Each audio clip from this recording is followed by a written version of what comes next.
എന്റെ കണക്കൂട്ടലൊന്നും തെറ്റാറില്ല. സുവേട്ടൻ എന്താ പറഞ്ഞത്? ഞാനൊന്നും പറഞ്ഞില്ലല്ലേ. അല്ല, ശൈലജയെ പറ്റി സുവേട്ടൻ പറഞ്ഞില്ലേ വെറും പച്ചപ്പാവാണെന്ന്? എന്നിട്ട് ഞാൻ അപ്പോഴേ പറഞ്ഞു ഇത്തിരി കൊമ്പ് കൂടുതലാണെന്ന്. കൊമ്പോ?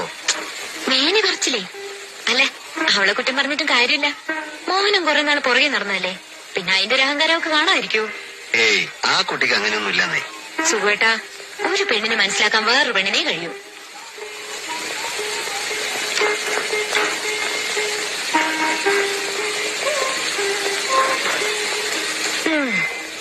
പറ്റിപ്പോയ അബദ്ധത്തെ പറ്റി ഇനി പറഞ്ഞിട്ട് കാര്യമില്ലല്ലോ.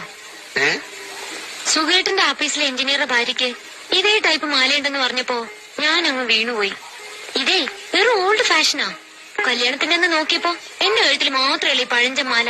ഈ ഫാഷൻ ഇറങ്ങി തുടങ്ങിയിട്ടേ ഉണ്ടാവൂ. ഓ, മാലയുടെ ഫാഷനെ പറ്റിയൊന്നും സുഖേട്ടനൊന്നും അറിയില്ല. ഇതൊരുക്കിയിട്ടേ ഒരു കരിമണി മാല പണിതാലോ എന്ന് ആലോചിക്കാ. കരിമണിയോ? ആ, കറുത്ത മണികള് ഇങ്ങനെ ചെയിനിന്റെ ഇടക്കിടക്ക് പിടിപ്പിച്ചിട്ട്. ഇത്തിരികൂടി സ്വർണം വേണ്ടി വരും. എന്താണ് ഈ കരിമണി മാല? ഞാൻ കണ്ടിട്ടില്ല. പണിപ്പിച്ച് തന്നാ കാണാലോ. അല്ലെങ്കിൽ ഈ മാല കഴുത്ത് കിടക്കട്ടെ, നമുക്ക് പുതിയ സ്വർണം വാങ്ങി പണിയിക്കാം. അതാ നല്ലത്.